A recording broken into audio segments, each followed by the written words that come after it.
नमस्कार, मैं हूं शशांक मिश्रा और आप देख रहे हैं सच की आवाज़ वेब न्यूज़। आज हम मौजूद हैं उन्नाव के हसनगंज थाना क्षेत्र के नेवलगंज में। यहां पर कल रात को एक भीषण सड़क दुर्घटना हुई थी, जिसमें एक डंपर ने कई लोगों को कुचल दिया था, पलट गया था, उसके नीचे लोग दब गए थे। उसमें से एक मृतक परिवार के घर पर हम मौजूद हैं, जो सूरज गौतम, उम्र लगभग 13 से 14 वर्ष थी। वो भी उस डंपर की चपेट में आ गए थे और उनकी मौके पर ही मृत्यु हो गई थी। उनका परिवार पूरी रात से रोता बिलखता हुआ दिख रहा है। लेकिन बड़ा सवाल ये बनता है, लोगों से यहाँ पर जानकारी में पता चला कि पुलिस प्रशासन का कोई भी व्यक्ति यहाँ पर सुबह से इनके हालचाल तक लेने नहीं आया। रात में जब लोग शव को रखे हुए थे तब हटवाने के लिए एसडीएम तक मौजूद हो गए थे, लेकिन आज सुबह से इनके घर पर कोई व्यक्ति नहीं आया। आइए हम बात करते हैं परिवारीजनों से, कैसे क्या हादसा हुआ है। क्या नाम है भैया आपका? राजकुमार साहब। कितने साल का था बच्चा आपका? 14 साल का। कैसे वहाँ पर गया था?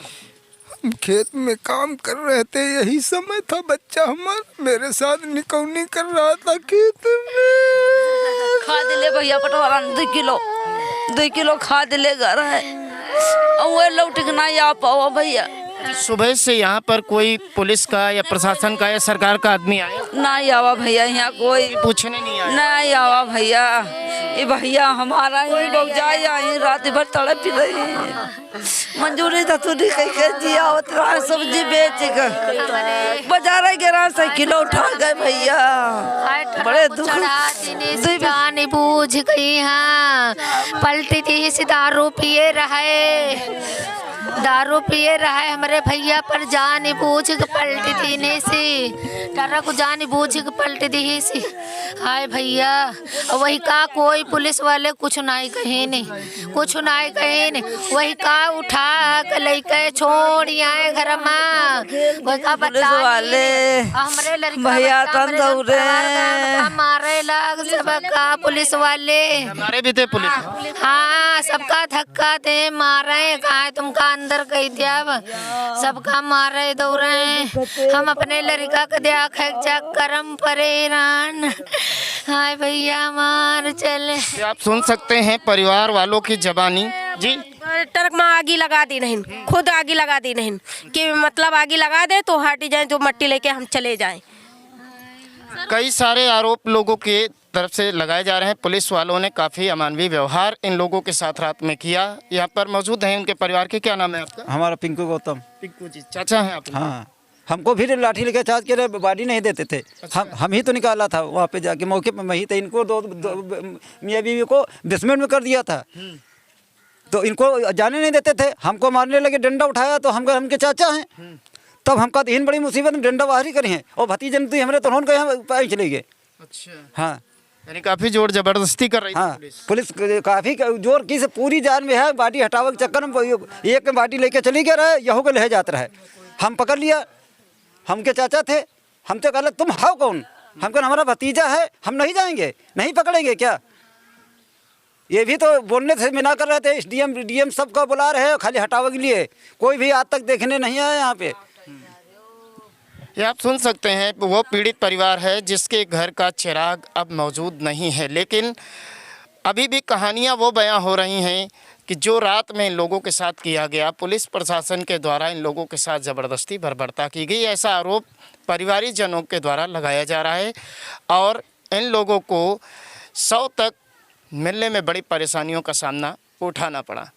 लेकिन अभी पोस्टमार्टम होकर 100 घर पर नहीं पहुंचा है। पूरे रात से ये परिवार रो बिलख रहा है। लेकिन अभी भी सवाल एक बना हुआ है कि क्या सरकारी सिस्टम इतना अपने आप में मगरूर हो गया है कि यहाँ पर 2 से 3 मौतें हो गई और सुबह से लेकर अभी तक कोई भी परिवार से एक बार मुलाकात तक करने नहीं आया। और तो और लोगों से ये भी जानकारी मिली कि जो मलबा रात में रह गया था उसको अभी तक नहीं उठाया गया है। एक बेटी है जिनके परिवार में ये हुआ है। क्या नाम है आपका? पूजा। क्या कहना चाहती हैं आप इस घटना? सर मैं ये कहना चाहती हूँ कि 3 घंटे तक पुलिस कहाँ थी जो डेड बॉडी को नहीं निकाल सकी? क्यों नहीं आई समय पर पुलिस? अच्छा, पुलिस जो है देर में आई। जी, आधे घंटे बाद पुलिस आई है। 3 घंटे बाद डेड बॉडी निकली है इस लड़के की, मासूम से बच्चे की। इस तरीके से कैसे हो सकता है सर? डंपर आप चला रहे हैं सर, नशे में पी के सर आप चला रहे हैं, और इतनी ज़्यादा आपने पी रखी, शौक चला रहे हैं, और डंपर इस तरीके से चला रहे हैं, किसी को भी ठोकते हुए चले जा रहे हैं। ऐसे नहीं आसान है किसी को मार आपका कहने का मतलब है अगर समय पर बच्चे को निकाल लिया जाता तो हो सकता है बच जिंदा। सकती थी, बिल्कुल बच सकती थी। उसको 3 घंटे पड़ा रहने दिया गया, उसके 3 घंटे बाद उसकी डेड बॉडी निकाली गई है सर। समय पे निकाला जाता शायद आज वो सुरक्षित होता, आज उसकी डेड बॉडी घर नहीं आती। ऐसे नहीं हो सकता। यानी प्रशासनिक लापरवाही बिल्कुल साफ नजर। बिल्कुल बिल्कुल बिल्कुल बिल्कुल साफ नजर आ रही है। क्या कहना चाहेंगे सरकार से कि इस तरीके की घटनाएं जो होती हैं इस पर क्या कहना चाहिए? मैं इस तरीके की घटनाओं पे यही कहूंगी कि जो ड्राइवर लोग शराब पी के दूसरों की जानें ले रहे हैं, उस पर शराब पीने पे पहले से तो पाबंदी लगाई जाए। और दूसरी चीज, ऐसे माओ के बेटों के लिए जो ऐसे माँ खो रही है अपने बेटों को, इस तरीके से माँ अपने बेटे नहीं खो सकती हैं। तो प्लीज़ मेरी रिक्वेस्ट है आप सभी लोगों से कि इस तरीके से ना करें, ऐसे गाड़ी ना चलाएं, किसी की जान ना लें, अच्छे से सुरक्षित गाड़ी चलाएं। और इन माँ बाप की सहायता होनी चाहिए, अच्छे से अच्छी होनी चाहिए, क्योंकि बहुत गरीब फैमिली है, उनके पास 2 बेटे के सिवा और कुछ भी नहीं था। बस ये परिवार की दर्द की कहानी है जिसके घर का बेटा उसके घर से उजड़ गया है। लेकिन सवाल कई अभी भी बाकी रह गए। प्रशासनिक लापरवाही है, जो बेटी आरोप लगा रहे बिल्कुल सत्य आरोप हैं, और लोगों से भी पता चला कि जो रेस्क्यू ऑपरेशन था वो काफ़ी देर से शुरू हुआ। अगर समय पर रेस्क्यू ऑपरेशन शुरू हो जाता तो हो सकता है जो जाने गई हैं वो बच सकती थी।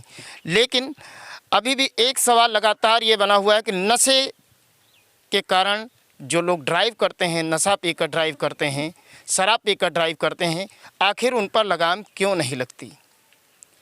वैसे अगर आप देखेंगे जगह जगह पर चेकिंग के नाम पर पुलिस अवैध रूप से वसूली भी करती हुई नज़र आती है, पैसे लेकर गाड़ियां छोड़ दी जाती हैं। लेकिन क्या शराब पीकर गाड़ी चलाने वालों के खिलाफ आज तक किसी प्रकार का एक्शन आपको नज़र आया? हाँ, कभी कभी जब ऊपर से प्रेशर होता है तो एक दिन के लिए ऐसा ऑपरेशन चलाकर दिखाकर फ़ोटो खिंचाकर उसके बाद ऐसे ऑपरेशंस फिर भी बंद कर दिए जाते हैं।